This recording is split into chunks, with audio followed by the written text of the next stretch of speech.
Let's bring in criminal defense attorney David Oscar Markus now. David, how strong a case do prosecutors have here? Well, prosecutors want you to think it's really, really strong. They had this press conference, of course. They're asking for detention. They do these things in order to sort of mold what the public perceives the case as and to pressure the defendant to ask for detention for someone like Diddy seems very extreme to me and doesn't seem right. I think he should get bail in this case, and I think he probably will. David, I wonder what you make of the indictment alleging that the Combs company, the Combs enterprise rather, is a criminal organization. What's the significance of that? Yeah, they charged RICO, which is really interesting here, to make it as a criminal organization instead of just charging Diddy acting as an individual. And those are very, very serious charges, and what brings it into federal court, right? Because typically when you think of a prostitution case or a sex case, usually you see it in state court, like with Harvey Weinstein, that was a state court case.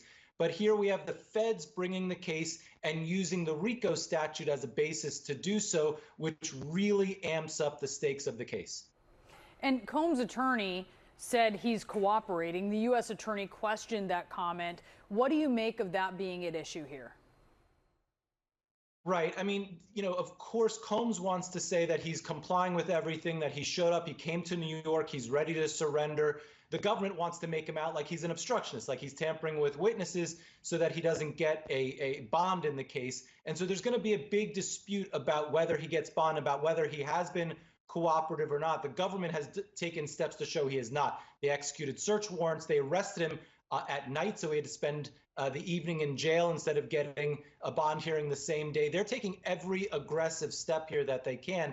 So the government is going all out in the case. Only Combs is actually named in this indictment. Does that give you an indication that folks inside his operation may be testifying against him, or do you expect others to soon be named? No question to me that the feds have gotten people to cooperate inside the organization and that they're helping the feds out. I'm sure they have pressured many people and say, we're going to charge this as an organization. You better get on board. So I'm sure they have folks inside. I bet they also charge others, or at least pressure others and say, we're going to charge unless you help us. So we may not see the end of the indictment just yet.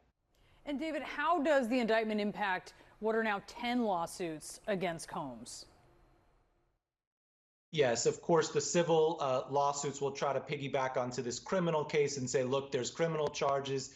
They'll want to see what happens first in the criminal case, because if he's convicted, then their civil cases will be much stronger. But it seems like the criminal case piggybacked a little on the first civil cases that were brought and the settlement that was made. So I think there's cooperation between both the civil and the criminal attorneys so far.